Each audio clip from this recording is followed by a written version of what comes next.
Good afternoon, everyone. I'll be your professor for this course. I'm Dr. Rynell Martis, and today we'll delve into the most modern trends in emergency management as per FEMA guidelines. Let's start with the importance of community engagement in disaster preparedness and response. Engaging with diverse stakeholders fosters a resilient community capable of handling emergencies effectively. In the current era, technology plays a pivotal role in disaster management. Leveraging real-time data, social media, and geographic information enables us to monitor and respond to disasters promptly. Resilience building is a key aspect of modern emergency management. By promoting adaptive infrastructure and empowering communities, we can reduce vulnerabilities and enhance overall preparedness. Moreover, we're witnessing a shift towards an all hazards approach, which we've been getting to, but we haven't completely gotten there yet. Preparing for multiple scenarios ensures that our response strategies are comprehensive and adaptable to different types of emergencies. Now that we have provided an overview of these modern trends, let's explore each in more detail. Community engagement. So community engagement, we look at collaborating with local governments, organizations, and citizens to foster a culture of preparedness. Understanding the community's unique needs and involving them in response during a crisis ensures the most effective response. So technology integration. Advancements in technology have revolutionized emergency management. Real-time data analysis helps identify emerging threats, with social media allows for timely dissemination of information and public communication during emergencies. So resilience building resilient communities involves strategies, critical infrastructure, fostering a social cohesion, and promoting individual preparedness. Resilient communities can better withstand and recover from disasters. So an all hazards approach, as we spoke to earlier, rather than focusing on specific types of disasters, the all hazards approach prepares us to handle any type of emergency. This comprehensive strategy allows us to remain flexible and efficient in response and recovery efforts.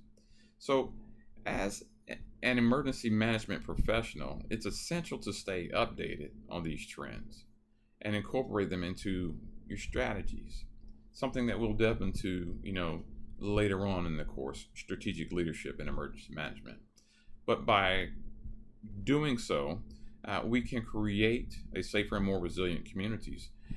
Now let's move onto a practical example and case study to deepen our understanding of these concepts. And remember, our ultimate goal is to ensure the safety and well-being of those we serve. Thank you for your attention, and let's proceed to the rest of the session.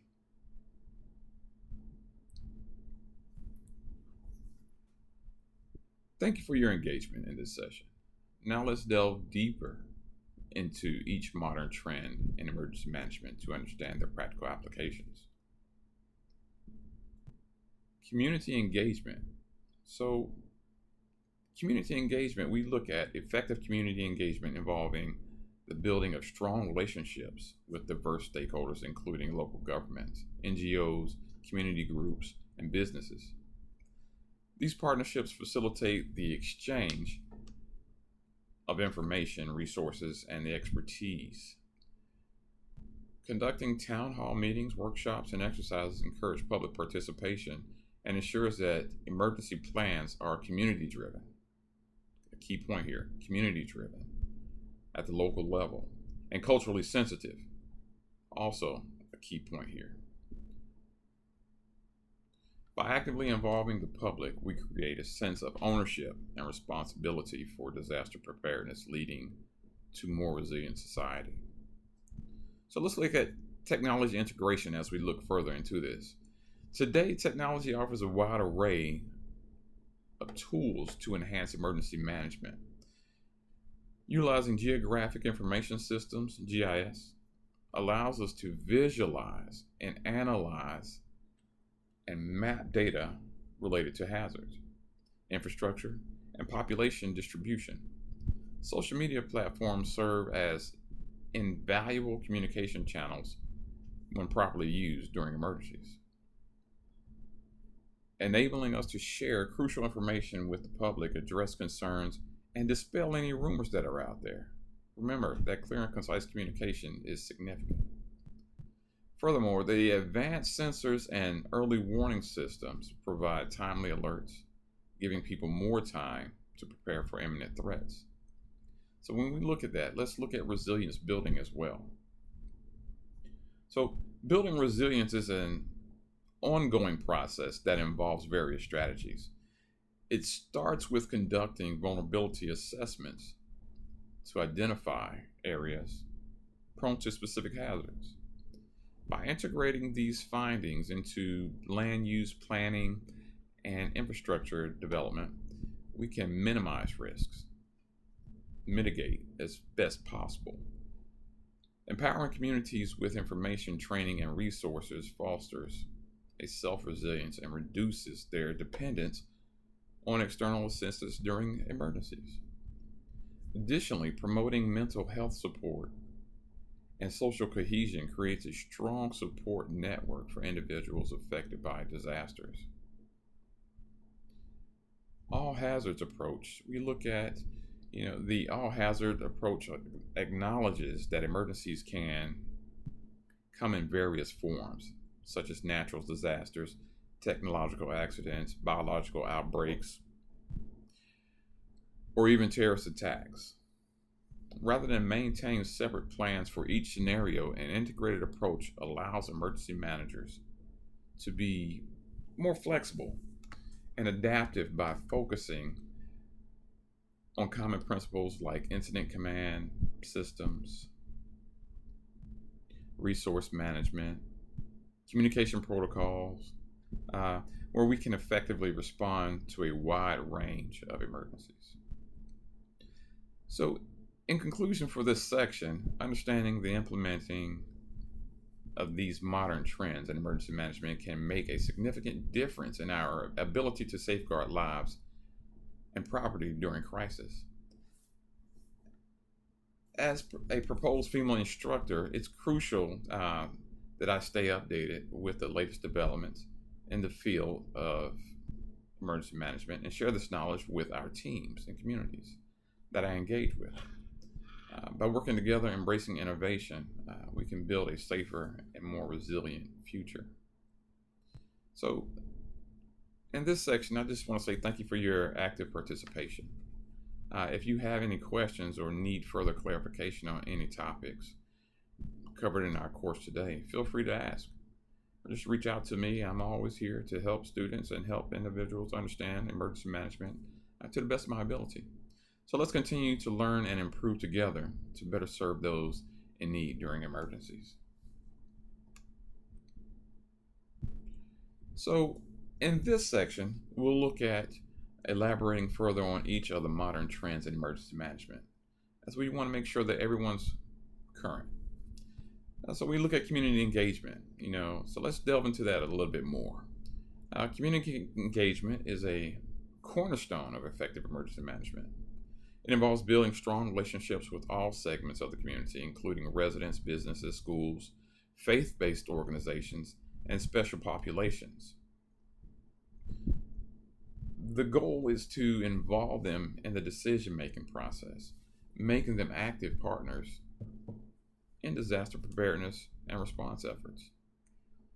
One way to promote community engagement is through regular meetings and forums where local emergency management officials interact with residents. These events provide an opportunity to share information about potential hazards, emergency plans, and evacuation routes. Something that we always need to remain current because things change, and oftentimes plans don't survive first contact.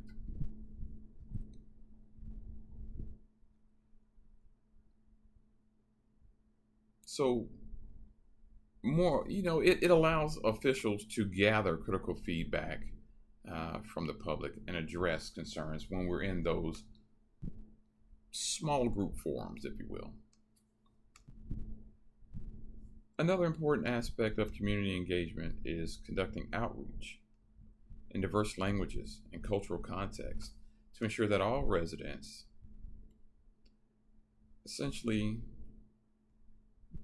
have access to vital information. We want to make sure that information is provided to the public so they have clear understanding as to what's occurring, to dispel any type of rumors again, and to keep calm to make sure that everyone is moving in the right direction.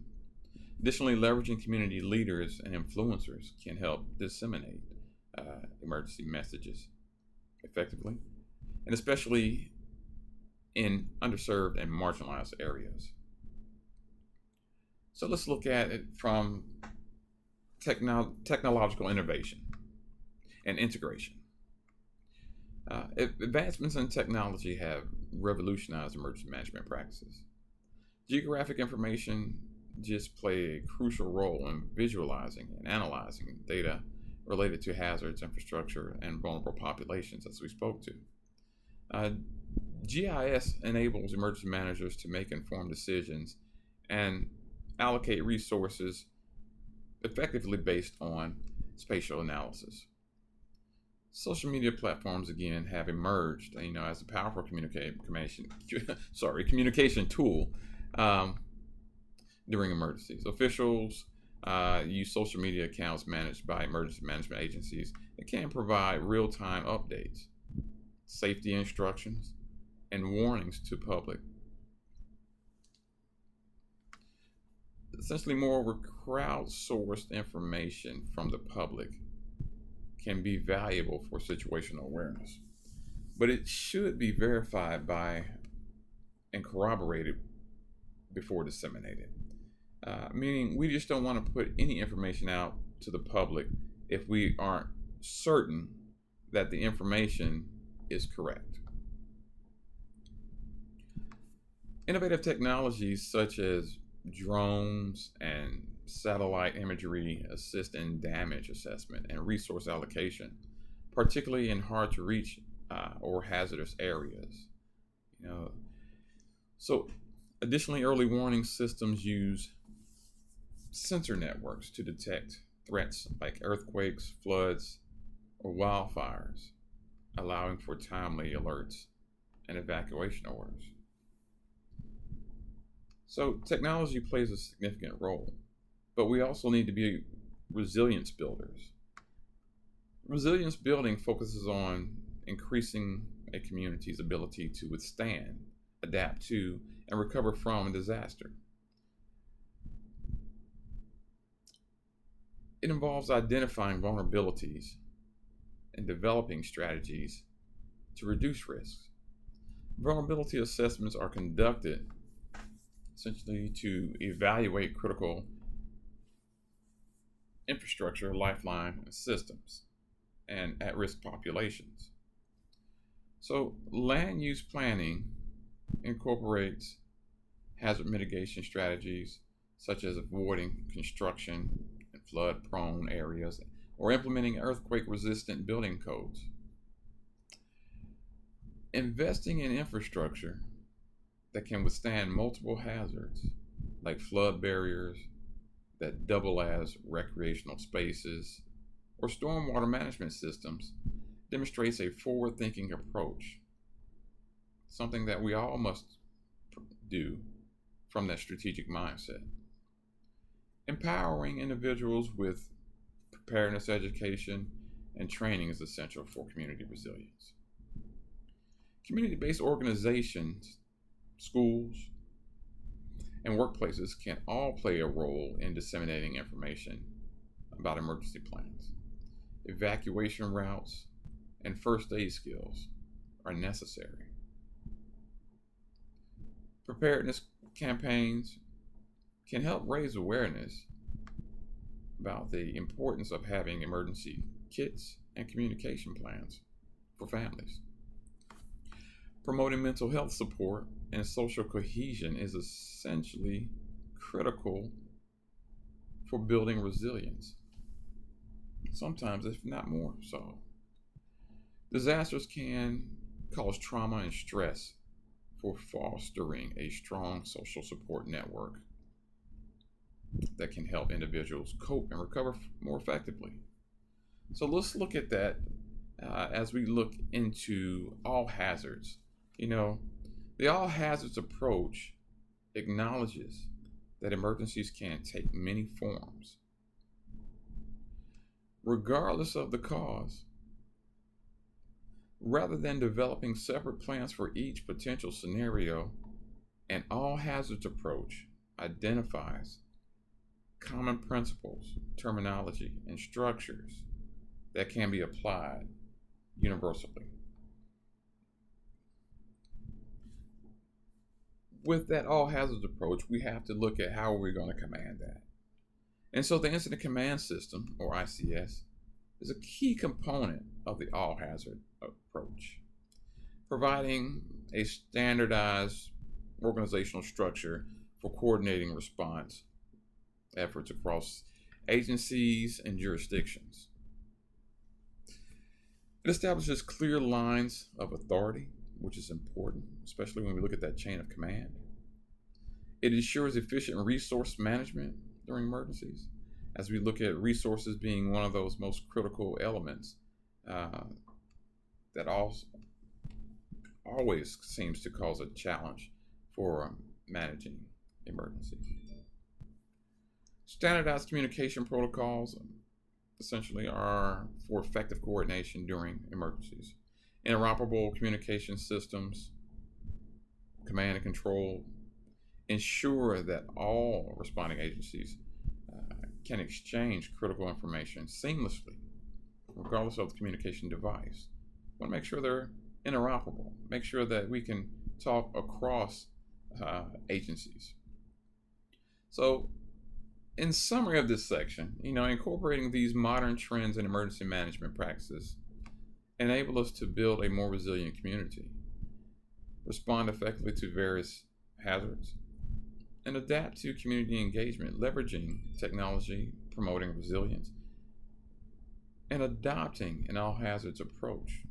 We can enhance our collective capacity to safeguard lives and minimize the impact of disasters. As a proposed FEMA instructor, it is our responsibility, or my responsibility, to advocate for and implement these best practices guiding our communities towards safer and more prepared future states.